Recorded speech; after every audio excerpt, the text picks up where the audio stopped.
last time we spoke, it was not so long ago, but you've been in the headlights even more since the release of the book, and also the beautiful interview with Kathy Newman. Yeah, well, that seemed to start a whole new plateau, let's say, of interest. Yeah, and I thought that, yes, I've been in the headlines a lot, and a rather unsettling amount, I would say. Yeah. And I don't want to dwell on the Kathy Newman interview too much, because you've been made to talk so much about it that I think you're probably tired about it. But it was just one thing that I think you demonstrated very clearly about yourself, and also about the saying that patience is a virtue, that you actually, in the end, you won out because you stayed calm and you explained what you actually meant. And in the end, she lacked words. And I think that actually was an inspiring example to a lot of people. Yeah, it seems to have been, although it isn't clear why it was, still isn't really clear to me why it became so incredibly widespread. I mean, I think the interview itself on YouTube has something approximating 8 million views, but if you add the commentaries to that, lots of people have cut it up and commented on it. I suspect it exceeds 20 million. And there was something about the interview that really attracted a tremendous amount of attention. So it's very interesting. It's obviously part and parcel of the political tension that seems to underlie virtually everything right now. Yeah, I think it's just like an interview from the Platonic ideal states. Like, this is if you want an interview that illustrates the culture war and everything that's wrong about not taking your opponent seriously, and then you can always show that interview. It's a great way to just introduce people to what's wrong with the political discourse, I think. I have a hypothesis to run by you. Yeah? Well, so imagine what's happening is this. We're in the midst of a technological transformation, and the online video services are displacing network and cable television, and the online print services are displacing the traditional print media. So let's say that. Okay, so there's increasing desperation on the part of the traditional media. And so then let's say that as a consequence of that additional nervousness and instability, first of all, many people are leaving. Second, budgets are being cut. And third, there's increasing desperation to hold on to market share. And as a consequence of that, more and more articles are polarized because they attract more attention. And that's driving the political polarization in part. Does that seem reasonable to you? Yes, I do think that seems reasonable. And I do think you also have a greater need for the established media to debunk sort of the people who are popular on YouTube or have podcasts and are free from the big media houses and the TV channels. Yeah, so you think it's also direct competition? Yes, but I'm not sure if it's sort of a conscious effort, or I think also it's incompetence sometimes. Yes, never underestimate they lump everything together, like alt-right, alt-light, extremism, populism, and they have a very hard time discerning what's what, and the real Nazis from just people having legitimate ideas and legitimate well, that's another issue, right? Is that it's in the radical left's interest to lump everyone who opposes their ideological attempts into a single terrifying category. Because if they had to contend with the fact that you can be reasonable centrist or even a reasonable center leftist and dispute the validity of identity politics as a framework for conducting a political discussion. If you have to accept that reasonable people can do that, then you have to accept that reasonable people can object to your ideology, and that implies that your ideology isn't reasonable. So there's every reason for people on the radical left to not only assume that their opponents are reprehensible, but to make the case that they're reprehensible without ever bothering to scratch below the surface. So I think that's happening too. And then, of course, I never want to let the universities off the hook. And I think the fact that the universities have allowed and encouraged the growth of radical left ideology in the humanities and the social sciences is absolutely, completely inexcusable. So it might even prove fatal to the universities. We'll see about that, but it wouldn't surprise me. Universities have been around a long time, though. Last we spoke, I was doing a piece on how radical feminism had been mandatory for a course at Lund University, and we spoke about that. And a professor who was mandated to include Judith Butler in his course, and I continued writing about the universities, and it goes much deeper in Sweden. It goes even if you look at the grants. If you look at we have 10 billion kronas which are being distributed from the state, and they have the gender mainstreaming that is taking place in at universities when it comes to courses and the reading lists and the professors. It's also when it comes to the grants. So you have to include a gender perspective, or at least you have to specify why you don't have a gender perspective. Right, which is probably fatal. Yeah, exactly. So one of my, a friend of mine, I got to know him via his dog because I have a dog. And so our dogs became friends, and then we became friends. So he made his PhD about trouts, wild trouts, and how do you say domesticated trouts? No. Yep. Yeah. So the difference in behavior sounds very boring, but it's actually kind of interesting when he explained it. But he was about to not get a grant because he didn't include a gender perspective. Yeah. And so. Well, I know now and that's 10 years ago, and now it's spreading. And so I'm getting a lot of stories about that. So it's crazy. The universities are really, it's shifted into second gear here in Sweden, at least. Yeah, it's the same. It's happening everywhere in the West, I would say. Our government just handed down a budget, and as far as I can tell from the initial response, and every government program has to include a gender perspective now in the same manner.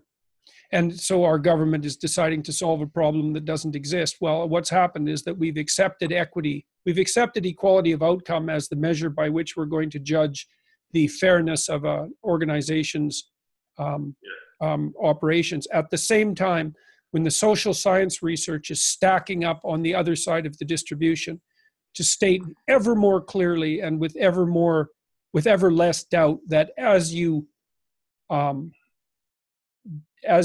flatten out the sociological landscape so that men and women are treated more equally, that the difference in their occupational choices widens. Yeah. It's become crystal clear. And the response to that from the radicals is that's pseudoscience. Even though the people who are doing these studies aren't conservative. There aren't conservatives in the social sciences. And so people do these studies and they're shocked by the results. They publish them because they're good scientists, not because these findings buttress their ideological position. And plus, whose ideological position was it to wish that as you flatten out the sociological and political landscape, you make men and women more different? Who was hoping for that? No one was hoping for that. So as the science stacks up, the legislative and political attempts to silence it and to mount an ideological counterattack multiply. Yeah. And We need more gender science now because the differences are accelerating. So now we need even more. yeah, right. More of the same. But I would like to jump into the book and see what, because I read your book, or I didn't really read it. I actually listened to it, which was I can really recommend to people because you did a fantastic job of reading the book by yourself, and so. Well, thank you. It's funny. I was looking at the reviews on Audible, and there's a performance review and a content review. Yeah. And the performance review is higher than the content review, and I don't know what to think about that. I don't know whether I should be happy about that or not happy about that. It's not much difference, but I thought it was comical. I think you should stop writing and you should just be a narrator of books. I think that's the takeaway. Well, I'm going to do an audiobook version of Maps of Meaning. Oh, really? Yes. That's great. Yes, so that's coming. And that'll be like 25 hours long or something like that, probably more. So yeah, that's the first book I read as an audiobook was Better Angels of Our Nature by Steven Pinker. Mm-hmm. It was like 50 hours or something. So it was 25 hours is not so bad, but I think it's well, maybe I'm out too because it's a long book. I'm probably underestimating the amount of time. We'll see. But the rules in your book, I think the first rule, stand up straight with your shoulders back. I think that's when you read that chapter, it's a really good chapter. But as last time when I was about to speak to you, I went into the Jordan Peterson fan groups in Sweden, and I asked them what do you think I should ask Jordan, and then one of the guys was. He said, I really like the book, but when he says stand up straight with your shoulders back, I think he should explain more how to do it. And then a lot of the helpful other guys in the thread started giving him physical exercises, how to strengthen the muscles between the shoulders. Right, and pull your shoulders back. Yeah, and it was like a long thread on how to build your chest up and then in the end, like after 20 or 30 comments, like somebody suggested that maybe Jordan didn't mean it literally. He also meant it figuratively. So, but it was no meanness or anything. But then okay. So it wasn't a physical advice. It was mostly a sort of a psychological advice. Okay. Yeah, well, it's a good place where the metaphorical and the literal meet. Yeah, it actually is. Good. Well, and the important part of that chapter, I think, is that I was really trying to make a case, and this is a case that needs to be made over and over and over until people understand it. There's a book I would recommend that was recently written called The Great Leveler by Walter Scheidel, and it's a study of inequality. And it's a brutal book because one of the things Scheidel does is he calculates inequality coefficients like the Gini coefficient, which is a measure of inequality, economic inequality. And he looks over the empirical data to see if there's any relationship between the left or the right-wing nature of a government and the inequality in the society. And so what you'd hope, because inequality is actually a genuine problem, you'd hope that left-wing governments were better at regulating inequality than right-wing governments. You'd hope that. There's no evidence for that whatsoever. So I'm making a case in chapter 1 that hierarchies exist. And because hierarchies exist, inequality exists, or at least the two things are indistinguishable at many levels. But that you can't blame the existence of hierarchy or inequality on something proximal like capitalism or Western society. Inequality is the rule all the way back down to crustaceans. And so when the Marxists complain about inequality and how intractable it is, well, they have a point. But when they blame it on capitalism, they're not taking the problem seriously. It's way worse than the Marxists think. Yeah. Because inequality is genuinely a problem. Now, but it's a problem in a bunch of ways. The first is that those at the top tend to get more, and those at the bottom tend to end up with zero. And 0 is really not good. Now, you might say, well, in a capitalist society, in a modern industrial capitalist society, people tend not to end up at 0 so much. And that seems to be true. It is definitely the case. And I think Pinker has done a good job of outlining this. The people at humanprogress.org are doing a good job of it too. It's definitely the case that our modern societies are making the poor much less absolutely poor. So we've decreased poverty worldwide between 2000 and 2012 by 50%. A massive accomplishment. We should be partying in the streets about it. It's an amazing accomplishment. But inequality is still a problem. So that chapter is about how deep the problem is. Now, the suggestion is that to compete in a world where there's unequal outcome, your best bet is to take the full tragedy of being full frontal, essentially, right? To open yourself up to the catastrophe of existence and to move forward with courage and with nobility and with truth on your tongue. That's your best bet. And I do believe that. Now, I can give you an example of that.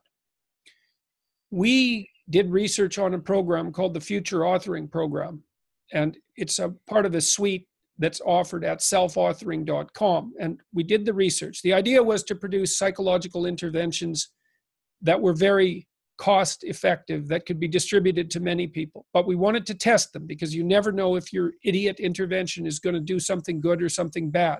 That's like rule number 1 for a serious social scientist. Assume your idiot intervention will either be useless or harmful, because those are the most likely outcomes, right? And any social scientist who's truly credible understands that. Those who don't are not educated properly. So anyways, we tested the Future Authoring Program, and we mostly tested it in Holland, and we did some stratification by group. So in Holland, this was at the Rotterdam School of the Rotterdam School of Management at Erasmus University. We had thousands of university students do the Future Authoring Program, where they laid out a plan for their life. And they tried to optimize their lives along, they wanted to consider their friendships, intimate relationships, career choices, educational choices, mental and physical health, use of drugs and alcohol, and use of time productively outside of work, to optimize across all those levels. And then to avoid catastrophic pitfalls. So you write about what your life could be like if you could have what you needed in 3 to 5 years, and then write about what your life could be like if everything fell apart on you and things went bad. All right, so they all did this exercise. Now, before the exercise, the Dutch women were outperforming the Dutch men, let's say the Caucasians, and the non-Western ethnic minority women were doing worse than the Dutch men, and the non-Western ethnic minority men were doing worse, the worst of all 4 groups. About an 85% performance decrement compared to the Dutch women. 2 years after the intervention, they were doing better than the Dutch women. Mm-hmm. Right, man, it blew us away. We couldn't believe, and that's research published with Michaela Schipper and some other colleagues from Holland. And what was so interesting about that was that a psychological intervention seemed to remove the barriers that were produced by what was hypothetically a sociological barrier. So it might be that if you're, an immigrant to a country, that you don't have your story straight because it's so complicated. Yeah. And so you need a better plan. So, and that's part of standing up. It's like, okay, man, make a plan for the future. Plan a good future and move forward towards it. And also one thing that I took away from it was from that chapter is take yourself seriously, otherwise no one else will. So well, and if you don't stand up for yourself, you will get pushed down and pushed over and not be taken notice of. Yeah, well, and I think the way you take yourself seriously is you start to construe yourself as a player in the catastrophe of the world. The world, and this is a motif. 12 Rules for Life in many ways is a very dark book, although it has a very optimistic central message. The darkness is life is tragic and tainted by malevolence. But the optimism is there's a hell of a lot more to you than you think. And I think that's a message that's really good for people, because everyone knows that life is a catastrophe that's tainted by malevolence. Everyone knows that, even if people don't want to admit it. At the bottom of their heart, they know it. And I think they also suspect that there's more to them than meets the eye. So, Yes. so the trick to taking yourself seriously is to understand that your errors count. They make things worse. Like, it really is the case that it matters whether you get your act together, at least because if you're fragmented and disillusioned and resentful and angry and working to make things worse, you really can make them worse. The school shooters are a good example of that. People who become so nihilistic and desperate and then angry that, you know, they slaughter the innocent in a fit of vengefulness.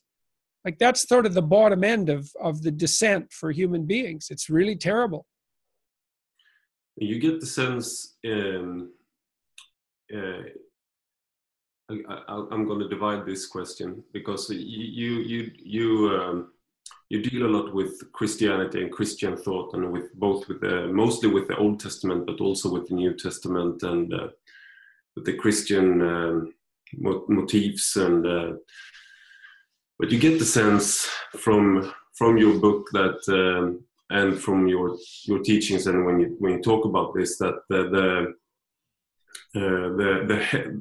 we can really create hell for ourselves in this world. And we have no problem with creating a variety of hells for ourselves and for others. So that's within our grasp. That's within our grasp, you bet. Yeah. That's exactly right, is that hell is definitely within our grasp. Yeah, hell is within our grasp. And I think with our ingenuity, we can invent many kinds of hells. But I would also, do you think do we have the capacity to create paradise on earth? Do you think, is that within our grasp?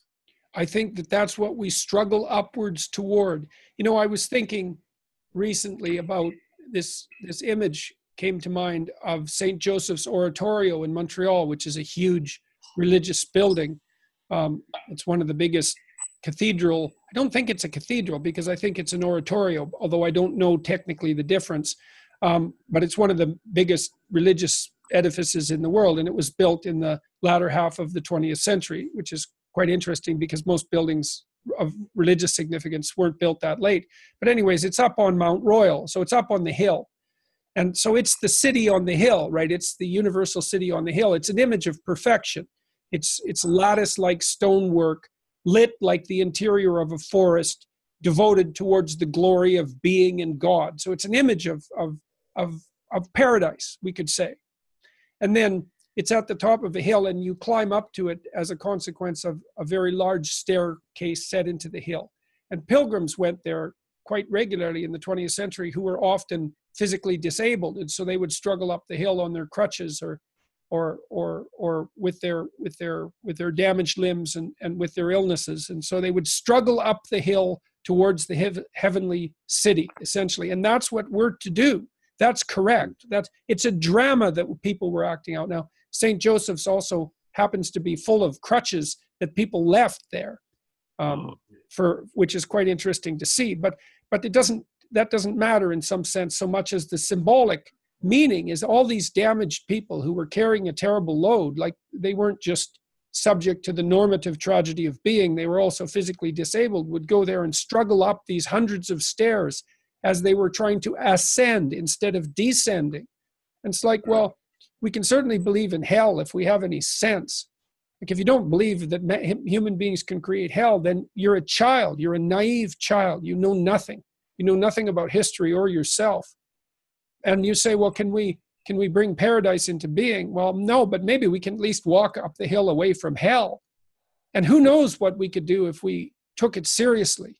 If we took the idea that we needed to shoulder our burden nobly and with truth, if we took that seriously, as serious as the hell should make you take it, who knows what we could accomplish? You know, as I said, we've reduced the poverty rate in the world by 50% from the year 2000 to the year 2012. And something like 300,000 people are being attached to the power grid now worldwide. I don't remember if it's a week or a day, but it's either of those metrics is still pretty good. Yeah. The fastest growing economies are in Africa. Like, you know, we've made amazing strides in the last 50 years, and they seem to be accelerating. And so I don't know what the upper limit for us is if we don't dissolve ourselves into idiot identity politics and start a civil war, you know. Yeah. So I think one of the reasons why we have a very I certainly do, but I think people in general do as well, have a very easy time imagining horrible things, and daydreaming about horrible things that could happen to you, horrible things that you could do, and but it's very hard to imagine heaven, for example. yeah. I mean, you look at Dante's Inferno. It's I think he wrote about heaven as well. I don't remember. Yes, But definitely. That's a really boring book. It's like angels in white dresses singing and stuff like that. And it doesn't sound like heaven to me. But hell sounds like hell. Right. But heaven is much harder to describe. Well, it's interesting because, I would say mainstream Christians, especially on the Protestant end, have tried to force hell out of the human imagination over the last 100 years, and maybe as a way of making Christianity more marketable, although I don't think it's worked. But I do think that belief in hell, metaphorically, let's say, although I tell you, if you're in one of those situations, it feels eternal. So that's something to keep in mind too. But I think it's unbelievably salutary, because even though we can't imagine heaven so clearly, we can certainly say, well, at least it's not Auschwitz, right? Yeah. We can all agree on that. Whatever it is, it's as far away from Auschwitz as you can get. Yeah. And that's a direction, it's not as specific as you might like it to be. But that's also why I've been suggesting to people that they think about this locally. It's like, okay, we're not so sure what the utopia might be. And we know that collectively presuming a utopia also seems to be a dangerous thing. But there are stupid things that you're doing to make your life and the life of people around you more wretched and miserable than necessary. And it's hypothetically the case that you could stop doing some of them. Mm. So there's a good place to start. It's nice and humble. It's like you're less than you could be, and you know it. And there's things you could do about that, and you know it. So, yes. So maybe it would be okay to take a step in the right direction. I think you say in the book, and you often return to that the basic truth, and you say that you arrived at this when you contemplated the horribleness of the 20th century with Auschwitz and the Gulag, and that life is suffering, and you can't reduce away the pain of existence. And there's no totalitarian that can reduce away that. You could just forbid it. In Venezuela now, it's illegal to list the cause of the death of a child as starvation in the hospitals. Oh, that's convenient. Oh, yes. Isn't that something? So there we go. Now we've got the utopia. It's now illegal to die of starvation in a hospital in Venezuela, or at least to have it listed. And that's exactly it, man. There's a little slice of hell for you. Yeah, but I would say that one of the it's easier to move away from. It's not easy, but it's easier to stop causing harm and causing suffering than to arrive at bliss, so to speak. Yes. So, yep. So that's a sort of a basic. We are very bad at people are pretty bad at having eternal bliss in this life. Yeah. Well, yeah, it's not easy to conceptualize what it would be. I mean, you do taste it at times. You taste it with music, and of course that's why there's imagery of angels and the heavenly host singing. Because people do get a taste of what paradise might be like when they listen to music, which is why music is so powerful for people, because it speaks of a kind of transcendent harmony of the layers of being, and it engages a person in that. And you get that as well when you're engaged in what you're doing, and deeply engaged in what you're doing and finding meaningful. But I mean, stepping rapidly away from hell might be a form of bliss, to know that at minimum you're not contributing to the terrible suffering of the world, and maybe you're doing something to lift the burden in a positive way. mean, it's really complicated because you don't want everything to be easy. That's not a good idea for utopia. Everything's blissful and easy, and all you're doing is laying back and eating peeled grapes. There's nothing to that would last more than a week. You need an adventure, and you need a struggle. But perhaps we could have the adventure and the struggle without the pointless suffering and malevolence. We could at least aim at that. And who knows what we might transmute that into. At least we might be able to transmute it into lives that are meaningful despite their suffering. That would be a good start. And I do believe that that's an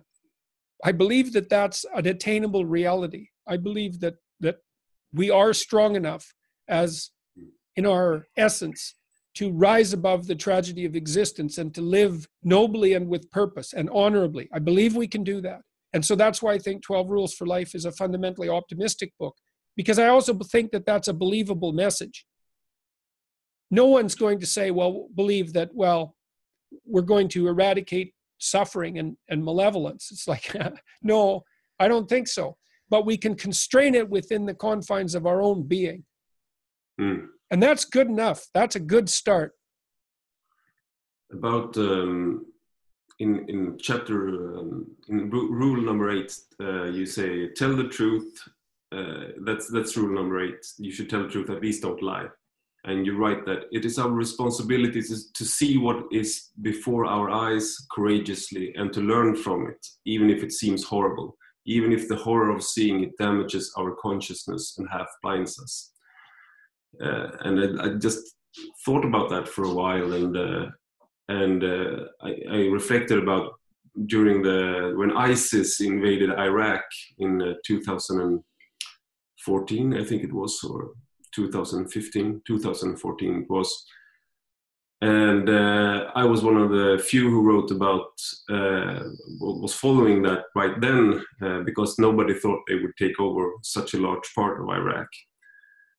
And then I was watching loads of videos of mass killings and decapitations and murders. And I had contact with eyewitnesses via a journalist whose name is Nuri Kino. And it was horrible, really, really horrible. It's the most horrible things I've ever seen.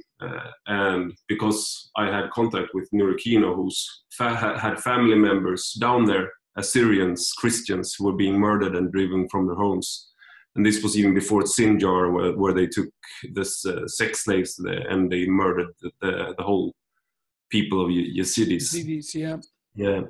So it was a really horrible episode for them. I mean, of course, that's the big deal.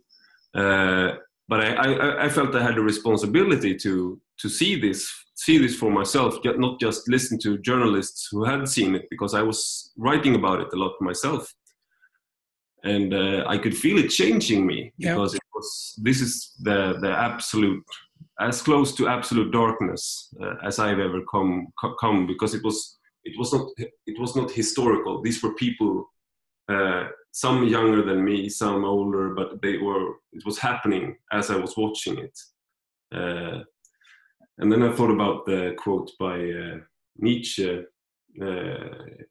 if you gaze into the abyss also gazes into you. And I really felt that.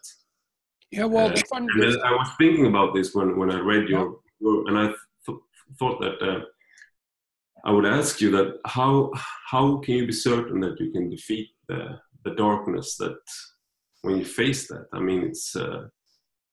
I don't think that you can be certain that you can. No. You say, well, if you go to face the dragon to get the gold, it wouldn't be a dragon if it couldn't eat you. The issue isn't that the issue isn't that you're certain of success. The issue is that you don't have a better pathway.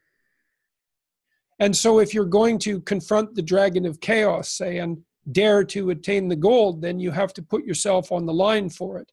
But paradoxically, it seems the more you're willing to put yourself on the line for it, the higher the probability of your success, which is also the part of opening yourself up to the catastrophe. And that's why Christianity has increasingly occupied the theater of my imagination, because there's this idea that, even speaking psychologically, that whatever Christ represents, whatever that image is, it is in part the call to accept the catastrophe of existence, to accept it voluntarily, because the fundamental story is that Christ went to his torturous betrayal with his eyes open. Right. And well, that's a hell of a thing. It's no wonder that image has never left people's imagination, because you can't ask any more of someone than that. No.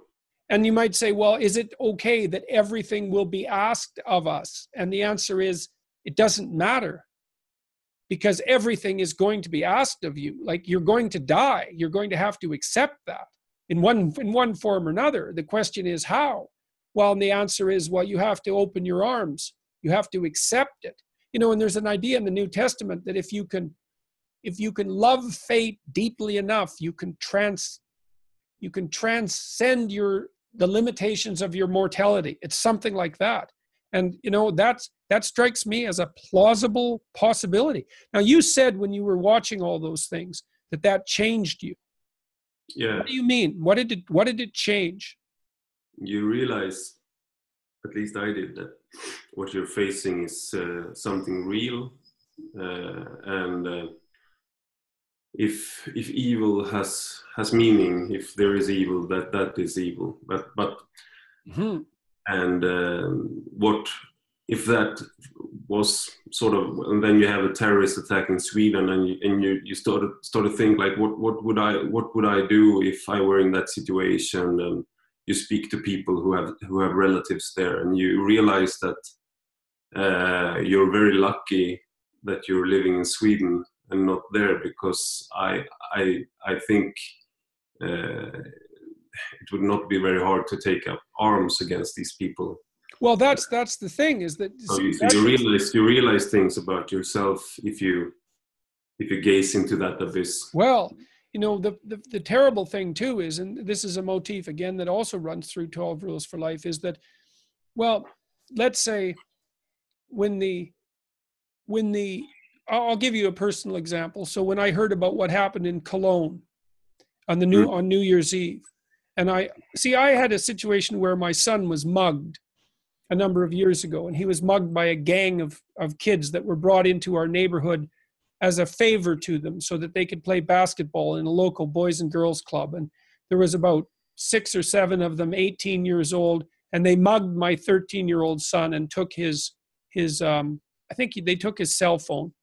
And he came home and he was shaken up, mostly with anger, because he couldn't believe that 6 18-year-old young men could be so cowardly that they would gang up on a 13-year-old kid. Like, so for him, it was a betrayal of humanity, apart from being afraid, but mostly it was anger on his part. And I was absolutely outraged. So I contacted the police, and I contacted the nearby club that had sponsored the kids. And I said, look, this is what happened. And they did nothing about it. The club knew who it was and wouldn't release the names because of confidentiality and all sorts of other nonsense. And I had this fantasy that went on for weeks about standing outside the Boys and Girls Club and waiting for those kids with a lead pipe, because I was not happy. But, I couldn't pursue it with any degree of legal, I couldn't pursue it to the degree that I wanted to in the legal framework, because at the same time, my daughter was very ill and that was taking precedence. But, I had these terrible fantasies come up over and over, the very, very dark fantasies.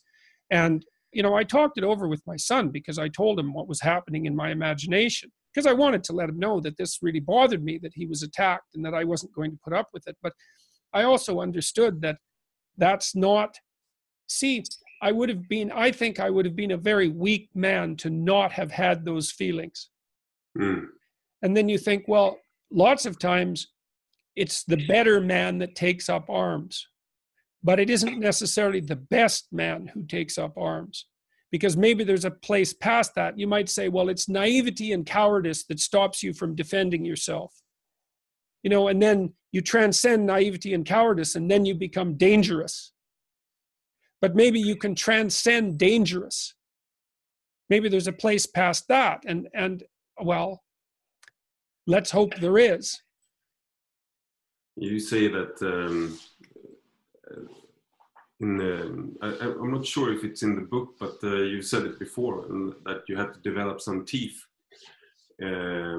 because you shouldn't mistake weakness for virtue. Right. But in Christianity, one thing that I've struggled with Christianity is that the meek shall inherit the earth. Yeah, but I read, turn the other cheek. Yeah, I looked at that quote. This is the otherworldliness of Christianity that I find very hard to accept. Yeah, I'm not sure if it's a temperamental. No, it's a mistranslation. Because meek, I looked that up. That's a line that always bothered me. And when I did these biblical lectures last year, which I'm going to continue, by the way, as soon as I can possibly manage it, I looked up that line. There's a couple of lines that really, really, I couldn't forget them. The poor will always be with us. That was one. To those who have everything, more shall be given. From those who have everything, from those who have nothing, everything will be taken away. That's a rough one. And then the meek shall inherit the earth. But meek is the word has slipped over time. It isn't what it meant. If you go back into the original, if you go back to the original text, let's say, here's a better translation. Those who have swords and know how to use them, but keep them sheathed, will inherit the world. Okay. Right. That's a little bit different. But you also have the turn the other cheek thing in Christianity. Yeah, well, that goes along with that resist not evil. But look, I can tell you some things I've learned about that too. So I'll give you two examples. So, there's been a lot of points for me in the last 18 months where things could have gone badly wrong. So, for example, I went to McMaster University about a year ago or thereabouts, and there was a big demonstration, and it was quite obnoxious. I mean, there was about 200 people there that came to see me, and about 50 protesters likely, and they drowned me out completely. And there was a handful of them who were really, I would say, really not good people. Like most of them were just foolish kids, and foolish, self-righteous kids who were deluded by their idiot professors and by their own resentment. But there were 4 or 5 people there who would have been perfectly happy in that crowd that you described that descended into Iraq. And I could tell who they were by looking at them. They were people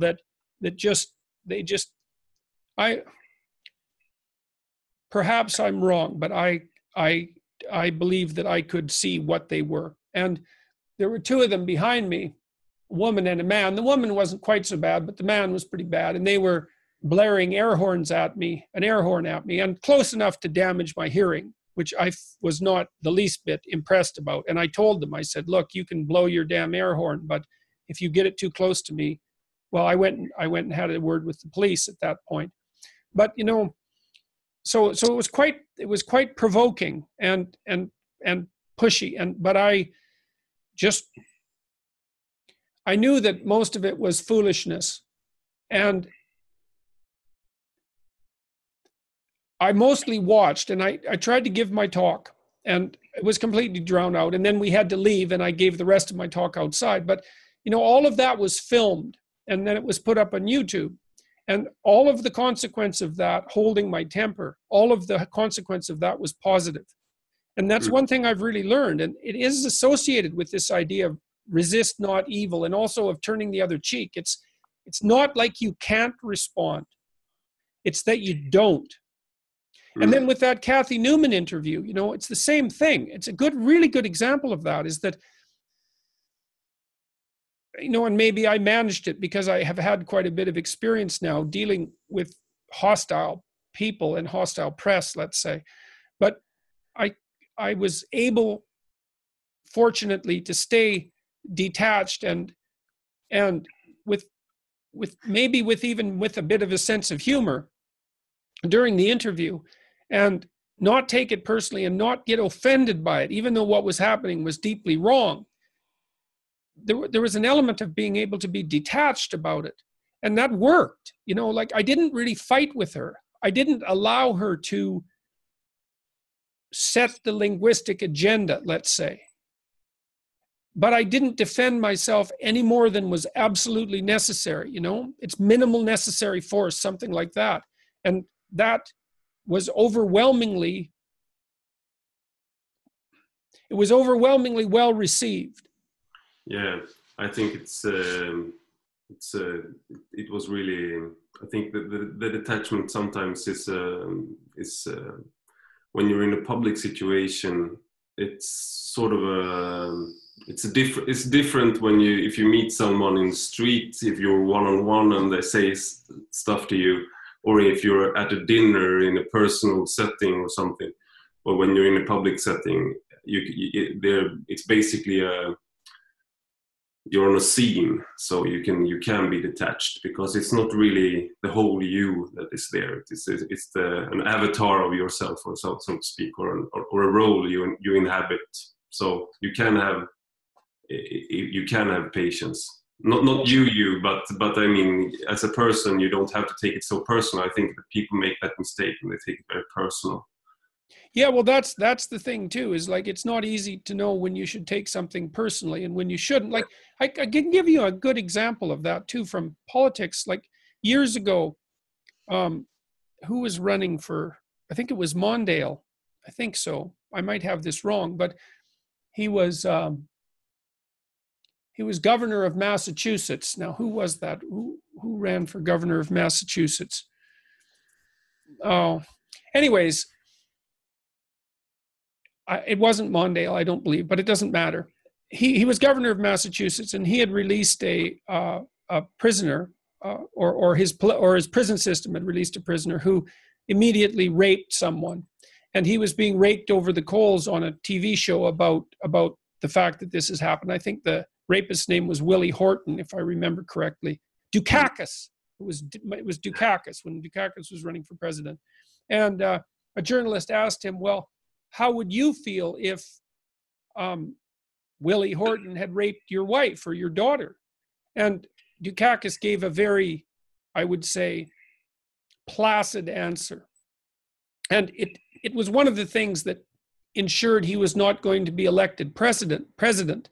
And what he should have said was, my imagination would immediately go to the darkest possible place.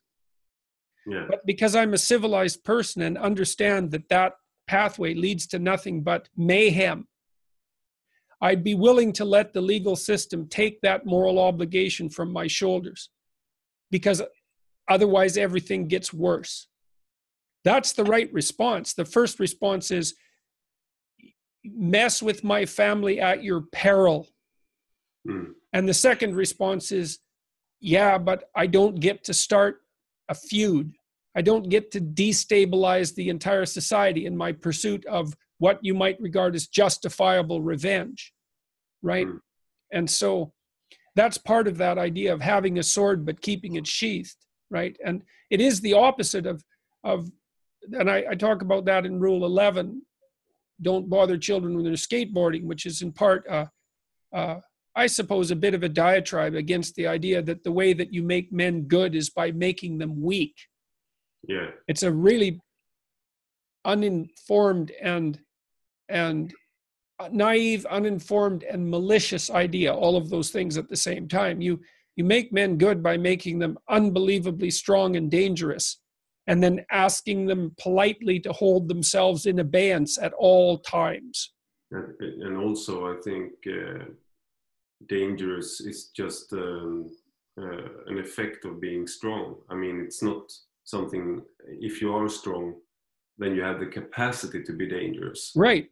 It's not something separate from being strong. So right. Well, and see, I think it's also something that people have misinterpreted sometimes when they've heard you, that they think you're calling for sort of the brutish, hyper-masculine kind of men, but that's not what I've heard you say. What I've heard you say is that if you have somebody who's confident and you're strong in your convictions and you speak the truth and you're not afraid to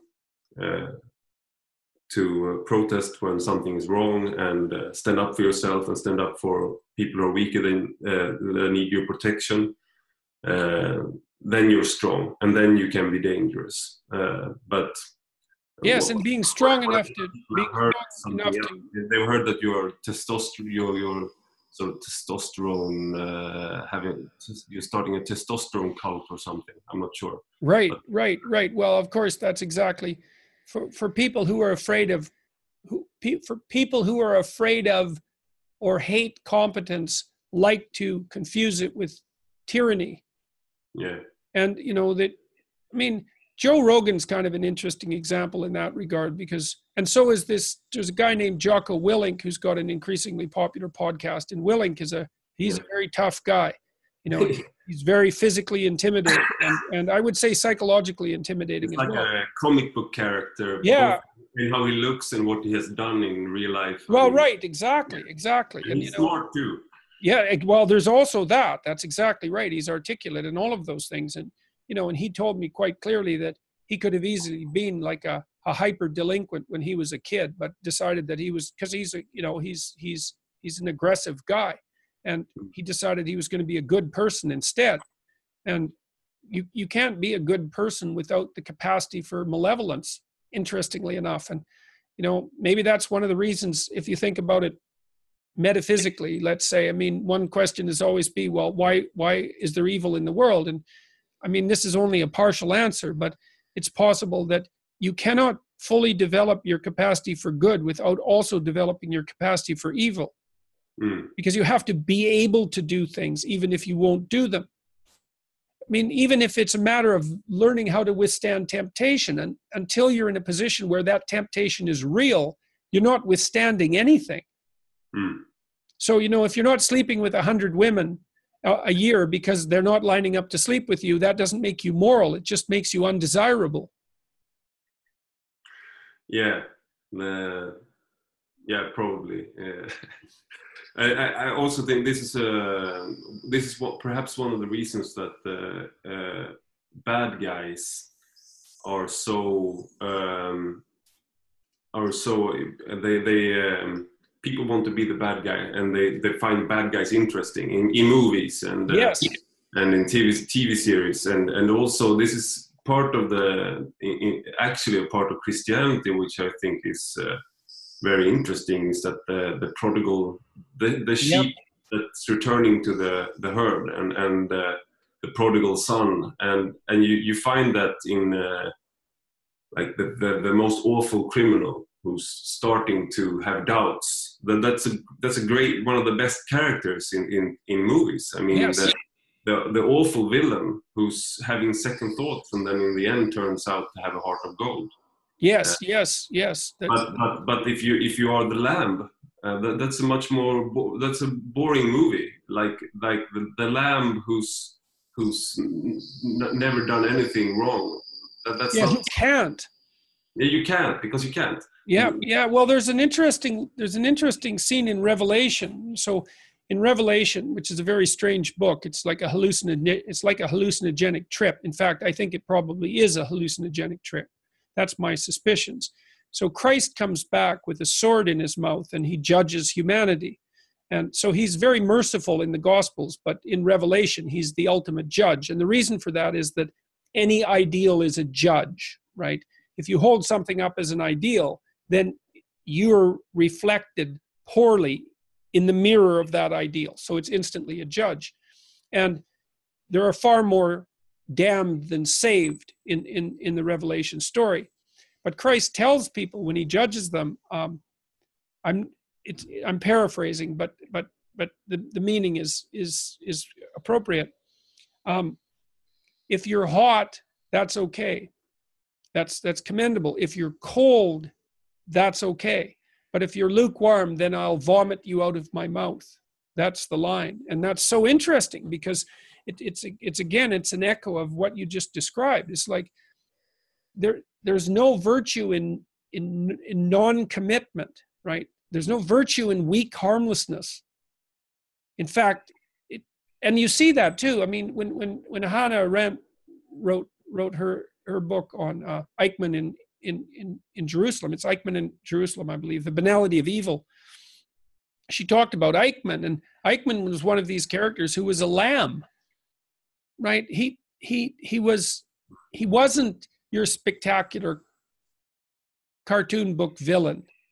He was the harmless, kind of soft guy next door who sort of went along to get along. And he happened to be in a hierarchy where the goal was to eradicate the Jews. But who was he to question the hierarchy? No, and so she titled her book The Banality of Evil. And I always thought she had the title backwards. It should have been The Evil of Banality. Oh, yeah, that's I haven't thought of that. That's that's a deep thought. I was just I read a couple of Christian critiques of your thoughts and your book, and one of the critiques was that you think that because people have within their grasp to do good and evil by themselves, you're committing to a Christian heresy called Pelagianism. Yeah. See, I don't really believe that. Yeah. I don't really believe that. I mean, but it's very difficult. I'm just going to finish because Sure. In the Christian orthodoxy, then you can only do good because of our sinful nature. You can only do good by the grace of God. So if we are not sinful in our nature, if we deny that, then we are basically committing vanity because we think we are so strong by ourselves. Right. So that's a claim that I've seen being thrown, and that's actually a critique that I was thought that I would like to hear you respond to. I think it's a good critique. Yeah. But it's an unbelievably deep problem. So the first thing I would say, you can only speak metaphorically about such things in some sense. So I would say the Christian claim is that Christ's sacrifice redeemed us. And so I would say that's true, but we still have to do the work. And you might say, well, how can both of those things be the case simultaneously? And the answer is, well, it depends on your view of time. So and I can't explain it any deeper than that.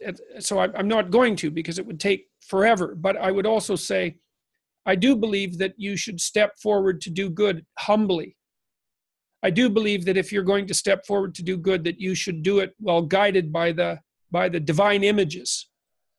Yeah. I do believe that you're likely to err in your judgment of what's good, which is why I entitled the chapter, Don't Tell the Truth, or at least Don't Lie. It isn't obvious to me that you can discern the truth, but it is obvious to me that sometimes you know when you're lying. Yeah. And you could stop doing that.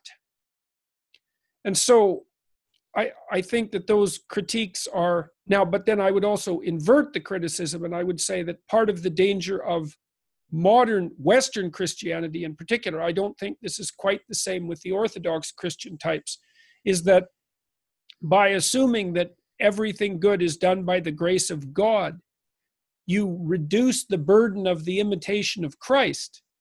The question is, what does it mean to believe in Christ, let's say?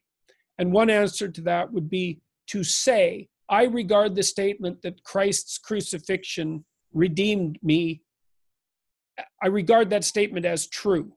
Say, I'm a Christian. Okay, well, that's one definition. Here's another definition. Pick up your cross and walk up the goddamn hill. And that's the proper definition as far as I'm concerned. And so, and this is a Nietzschean criticism of institutionalized Christianity, which is that it made the moral burden too light.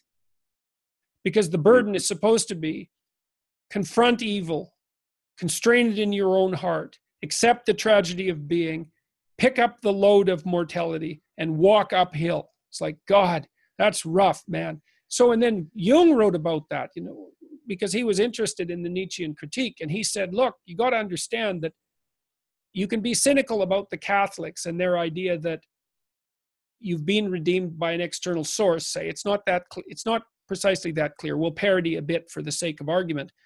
And maybe you can also be cynical about the idea that you can go in and confess and receive absolution and walk out sin-free. But what you have to understand is the church is somewhat merciful in its endeavors because it's trying to also free people from the intolerable consciousness of their own insufficiency.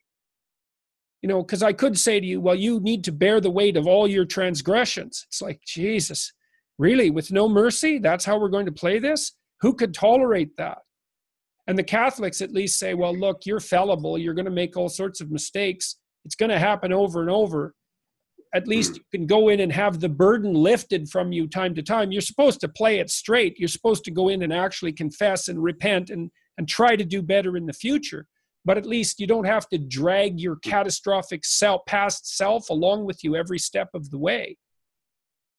So anyways, I'm not trying to elevate human beings to the status of demigods, you know, but I guess I am suggesting that we could at least participate in that to the degree that we're willing to hoist our own burdens. And I do think we should do that with humility and without thinking that we can see the way forward so clearly. Yeah. I do think we can walk away from Auschwitz, though. Yeah, I think so too. I would also, I know this has been a recurring question for you, and I'm not sure if I asked it the last time really, but it's about truth and how you return to that Christianity, some parts of Christianity at least has been true. You said like the truth of the individual, I think you said. And how, my question is, how can myth be true? And for C.S. Lewis, when he started, like, accepted that Christianity was true for him, it was like a mixture. He was talked into it by Tolkien, and I don't remember the other guy's name, but one other friend. And he said, like, the combination of the myth of a dying god. That he always loved the dying gods, like Dionysus and Balder, but in Christ, he combined the dying god motif and the myth with an actual historical figure. Yeah, so he actually said that it's not just a myth; it's a true myth. It's right. True because it's also historical. And then he said that, and then he distinguished, like, if you watch from the outside and analyze it, well, of course you can see that it's just you can see similarities, and as a scientist, but from the inside you can see the truth. So that was his view of it. Yeah. Well, here's a strange possibility. Like, one of the things that's happened to me as I've delved farther and farther into religious stories is that I've found continually that their depth is inexhaustible. And at some point it becomes less impossible that they're true than it is impossible that they're not true. Something like that. Now, okay. Now, I'm not, so there are truths in Genesis that are unfathomably deep. Now, and I've outlined them to the best of my ability in the biblical series that I did. Now, I don't know how to reconcile those truths with the scientific view of the world, the fact that the universe is 14 billion years old and that we've crawled our way up from the sludge and the mud. I don't know how those things coexist precisely. I know that there are truths that guide behavior and there are truths that describe the material world. But I certainly don't think that the truths that we have that describe the material world are final truths, because I don't think our materialist viewpoint is accurate. It's accurate for some purposes, obviously. And I am a practicing scientist and an informed one, I would say. I don't believe that people act as if they confront a material reality. I believe that people act as if they confront an infinite realm of possibility, one pole of which is heaven and the other pole of which is hell. And I believe that we treat each other as if that's the world that we live in, because we upbraid each other for not upholding our moral duty. And we understand what that means, and we upbraid ourselves for being less than we could. And so we confront a world of potential, and we don't have a good model for that. And the mythological descriptions describe the human being as the eternal confronter of a world of potential. And there's something about that that's accurate. Now, with regards to this Christian story specifically, I do think the idea that that eternal myth was made historically concrete is one of the things about Christianity that's unutterably powerful. I don't know what the limits are, but let's say that what you're called upon to do in life is to open yourself up to the tragedy of being completely, to accept it, to welcome it even to love it if you can do that. And that's no easy thing. You watched Iraq being invaded. There's no easy way of loving that. There's no easy way of saying yes to that. But your job, in some sense, as a incarnated finite creature, is to say yes to the possibilities of being in every possible way. And the question is, well, what's the upper limit to that? Like, what are the transformations that are possible as a consequence of doing that? And the answer to that is we don't know. The Christian story is in part an investigation of that. So if you're willing to accept the brutality of the mob, the betrayal of your friends, the torture of your existence, and your unjust death, if you're willing to accept that and welcome it, what happens to you? And the answer is, try it and find out. I think I'm going to pass on just that. Yeah, well, that particular scenario, though. Yeah, well, you did that in part, when you decided to immerse yourself in what was happening in Iraq. You could have looked away. Yeah, and I often find that my role as a journalist, or I'm not a real journalist. I'm more like I'm an editorial writer, but it's sort of a mist between me and some reality. So I can do it as take on my jackets, and then I watch the reality through that lens. Right. So it sort of shields me from some of it. But yeah, well, that's the advantage of having a well-developed persona from the Jungian perspective. You put on an image like Clark Kent, like Superman puts on Clark Kent. That's why superheroes always have a normative alter ego, right? They have to be able to live in the normal world, right? So you need to have an element of yourself that can exist, well, that can act as a mask between you and the world, I suppose. That's what a persona is. So, but I mean, to the degree that you're able to open your eyes, Nietzsche also said you could determine the depth of a man's character by observing how much truth he's willing to tolerate. Yeah. Right. Which is, you think, well, how can that be associated with the idea of the truth will set you free? It's like, well, it might set you free, but it will take you places you're not sure you want to go first. Yeah. It's sort of cliche now, but when in the movie Matrix, when Neo wakes up and he's flushed down like a drain pipe, and then he's woken up into this awful world, and that's reality. Mm-hmm. And that's the truth. But yeah, that's the underworld. Yeah, and it's an awful truth. But yep. and there's that's really bleak. But hopefully the truth is not that bleak all the time. Yeah, well, there's the funny thing is, there's an old Christian idea too, that when Christ was crucified, he went and harrowed hell before he rose to heaven. It's like there is this idea that you don't go up without going down. And I really do believe that's true. And I think that one of the images in Genesis that's really hard to understand is that when God throws Adam and Eve out of paradise, he puts an angel at the gates of paradise with flaming swords to bar the way. You might think, well, why would God bar the way to paradise with flaming swords? And maybe the flaming swords cut all the deadwood off before you step through the gate. And if you're all deadwood, then there's nothing left of you once the flaming swords are done with you. And to observe what you observed with the Iraq invasion, that's a set of flaming swords, because what you're watching is what human beings are like. And you happen to be one. And to the degree that you're like that, that's you doing that. That's a hell of a thing. to, that's a hell of a thing to realize. You think, well, what's the right response to watching that? And I would say to stop being an evil person.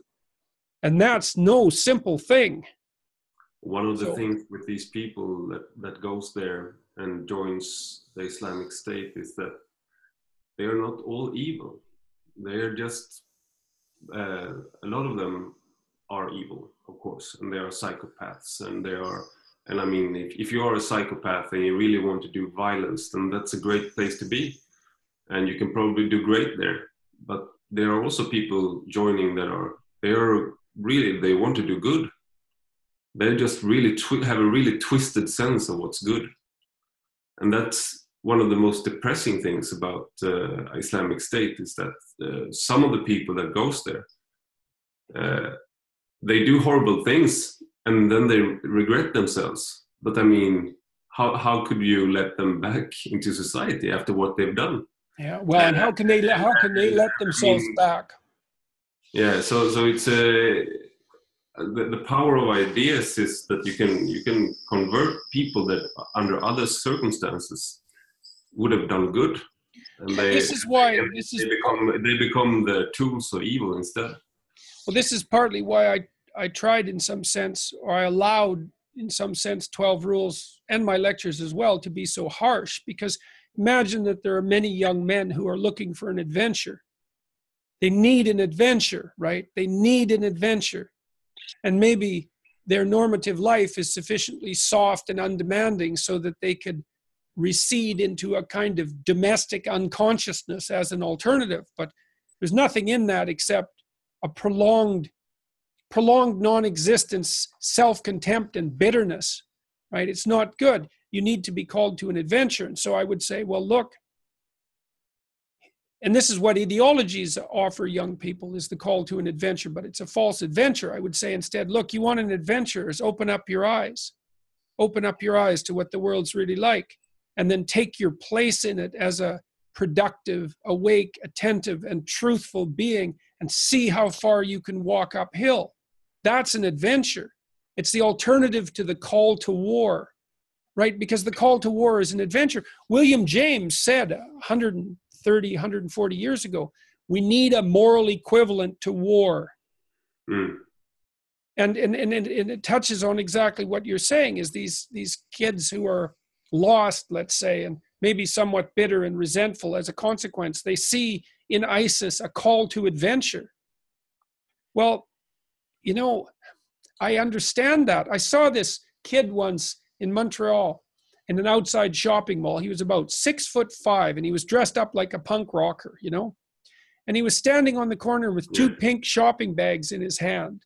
And I thought, what a ridiculous figure he cut, because he was all dressed up like a Viking, right? He was ready to go out there and have his damn adventure. And what he was doing instead was standing in an outdoor shopping mall with two pink shopping bags. It's like, come up to a kid like that and you say, hey, you want to go get into some trouble, some interesting trouble? He's going to like throw those shopping bags away and come with you instantly. It's like, okay, well, you need some interesting trouble. Well, what could that be? Well, here's something. Get your act together. Discipline yourself. Look at the world. See if you can find a problem to solve. Grow up. You know, and what's so interesting, or one of the things that's been so interesting to me to observe as a consequence of what I've been talking about, is just how many people are starving for that message. Yeah. You know, I have, after my talks now, say, I was in LA and about 700 people lined up afterwards to have a book signed, and they all, the vast majority of them, have a story to tell. And so the little exchanges I have with people are very intense, you know, because they want to have a minute to tell me what's happening, and or 30 seconds even. And they say, look, here was 10 things going terribly wrong with my life. And I've been trying to aim up and say what I have to say, and everything's much better. Thank you very much. And I think, God, good work. And then the next person comes up and says the same thing. And I've got like 25,000 letters that have said that since August. And so, you know, there is a way of calling people to an adventure that perhaps isn't destructive. They have enough right in front of them to have a great adventure if they're willing, let's say, to try not to lie and to tell the truth and to aim uphill. Maybe that adventure is right in front of us. Maybe that's part of the process of engendering paradise. To find the adventure to find the proper divine, excuse me, to find the divine adventure in every individual life. That's that union of the divine and the historical in Christianity too, right? It's to make the archetype real. Yeah, I think also the rule number 6: set your house in perfect order before you criticize the world. I think that's also you begin with yourself, and you start to be the change, so to speak, and that's a way out of being bitter against the world, to at least not to begin with. At least that's right. It's a start. You can say to yourself, look, everything looks pretty terrible to me. What the hell? How can it be this way? But then you can take the next step and say, yeah, maybe I'm not everything I could be. So how about if I try to be everything I could be and then think about it again later? Yeah. And that's because the alternative to that is just a catastrophe, right? Yeah, and I think that's the key to dignity, really. Right. Like you can be dignified even if you're not the best, you're not the strongest, you're not the most beautiful. But if you set yourself in order and you take yourself seriously, then you can have dignity, and other people will notice it, and you will notice it. Yes. That's a great place to start from and to strive for, really. That's one of the best things about your book, really, that you bring dignity into. I think you bring dignity into people's lives with this book and with your lectures, and that's one of the takeaways I have from speaking with people. Because after the last interview I did, and then people read the piece I wrote, and then a lot of people thanked me for introducing you to them in Sweden, and that's been one of the recurring themes, like they feel so much stronger in themselves, some of them at least. I think that's a great observation. I mean, our society is weak because we think about happiness. Why don't we think about dignity? Why don't we think about nobility? Why don't we think about truth and responsibility or beauty? All of those things. They're the values that sustain you through suffering. Happiness cannot do that. Not that happiness is to be what? There's no utility in contempt for happiness. Thank God if it comes.